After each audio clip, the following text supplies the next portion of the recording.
The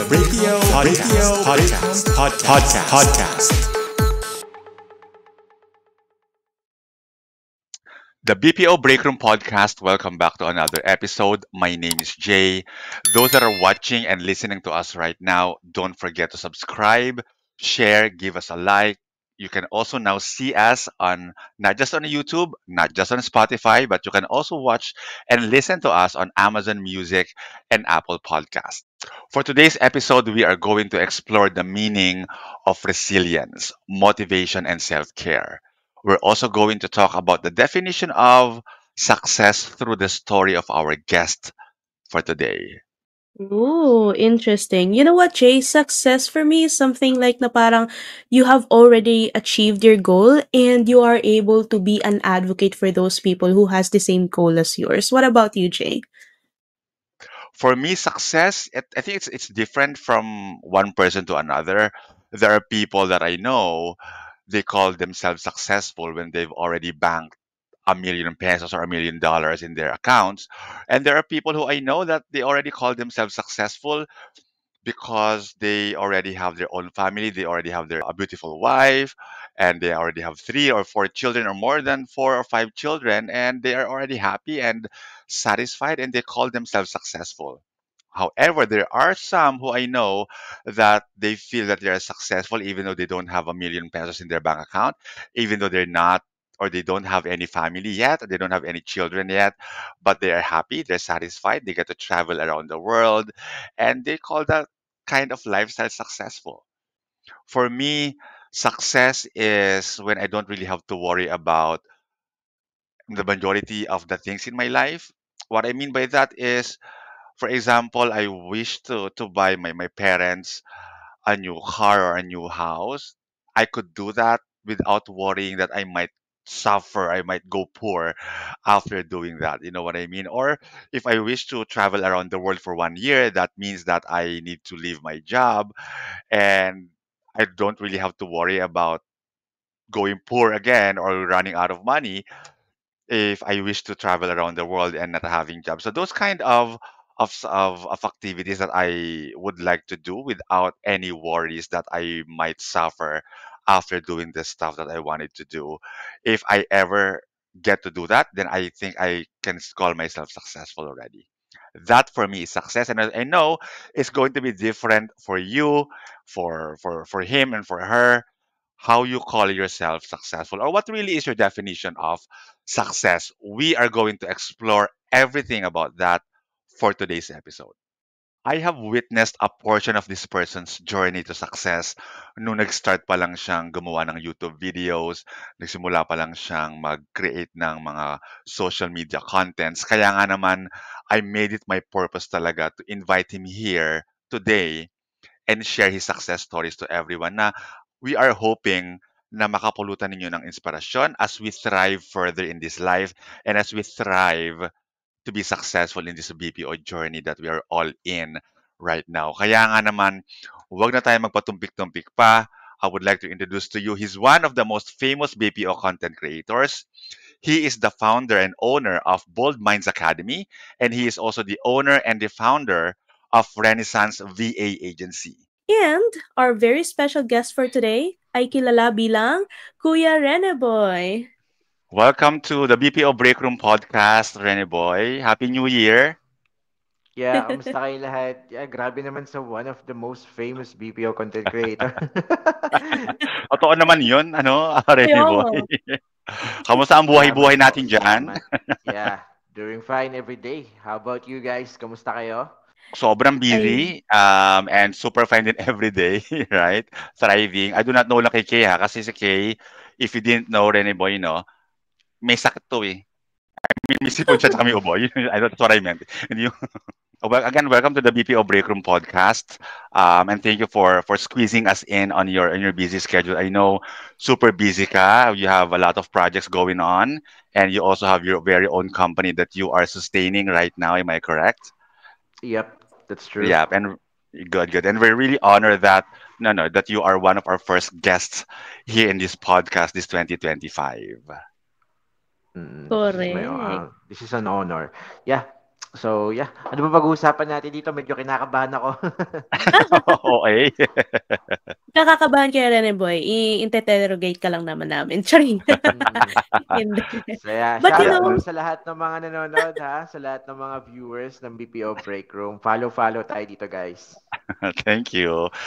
One thank of you, the Kuya first Rene. thing, yeah, one of the first things, Rene Boy, that we are very interested in, including the viewers of the BPO Break Room podcast, is the success stories that you have achieved in Mm-mm. your tenure in the BPO industry. But we want to get to know you a little bit more muna, no, Rene Boy? Sino nga ba si Rene Boy? Taga saan si Rene Boy? Saan ka lumaki? Ilan ang kapatid mo?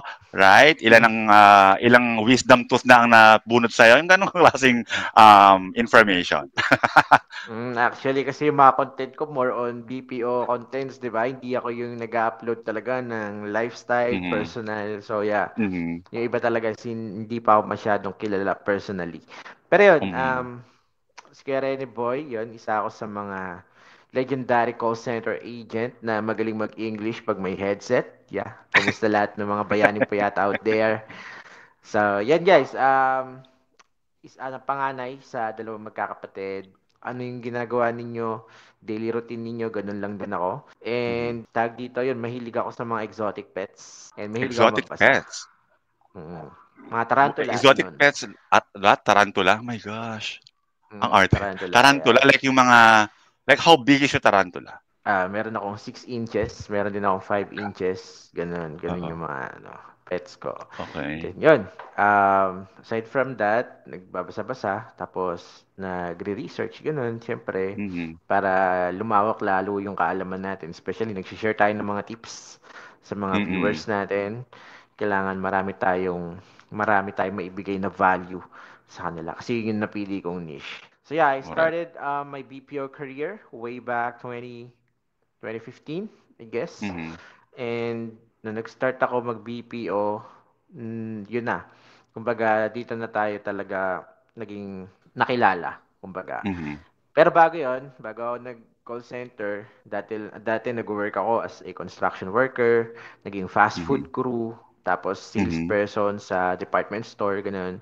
Marami rin ako naikot na trabaho, pa iba-iba. Then, yon, parang mas ginusto ko na lang ayoko na ng physical na trabaho, sabi ko, kaya parang mas gusto ko yung Mhm. nakaupo lang, katulad ng mga call center agents.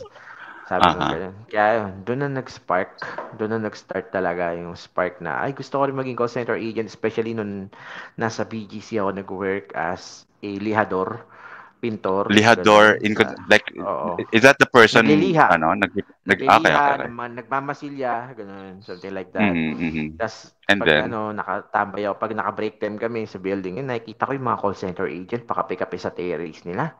So yun, pachika-chika lang sila, ganun. Sabi ko, gusto ko rin maging ganyan, parang ang chillax lang ng ah buhay nila. Tapos ah yun, ah. doon na nag-umpisa, yung ilang beses ako nag-apply, ilang beses yung rejection, failure, tapos yun, nakapasa naman. Mhm. Eventually, to the point na, alam mo, pag nag-apply ako, like ko sinasabi, I only speak English like Manny Pacquiao, ganun. Awa, hindi ko alam na hindi pala effective yon. You have to Mm. survive. Kailangan mo makasagot sa mga, kahit, alam mo yun, basta Agree, relevant agree. naman yung sagot mo kahit Mm. papaano. Tapos may mga assessment pala, may mga ganun. Doon na May nag-umpisa Versantine, 'di yung ba? drive ko. Oo, Totoo yun. okay. Before Tapos we yun. dive into the details of how you really got there, Mm-mm.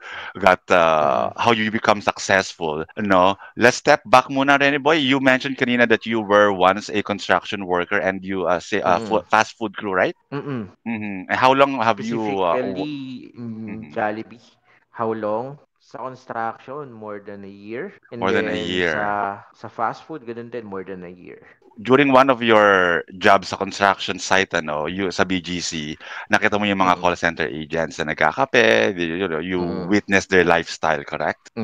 Ganun. Ano yung pumasok Na-witness ko sa yung utak lifestyle mo nila. noon, or ano yung pumasok sa mindset mo noon that you really wanted, na you wanted to try out that kind of lifestyle? Bakit yung lifestyle na yun ang gusto mong tahakin? Ayun, aside sa naririnig ko kasi yung stereotype na malaki sahod daw Mhm. pag call center that time. Malaki sahod, Ah, malaki kita, ganun. Tapos hindi gaanong pagod compare sa ginagawa ko. mm, Kaya mas ginusto ko yon. Mhm. And not to mention, kasi nung nag-aaral din naman ako, hindi naman Mhm. din ako talaga yung naging pabaya. Kahit papaano, nakikinig naman tayo sa teacher. Kaya meron tayong alam na Sana konti with all. respect to English subject. Mm. Oo. Kumbaga, yun, nakikinig naman ako kaya kahit papaano may bound-bound tayong English. Kaya nung nag-apply Mhm. ako, nag-try ako mag-apply, siguro mga yun nga, 6 na beses, 7 beses, ligwak. 7 beses, okey. Mm.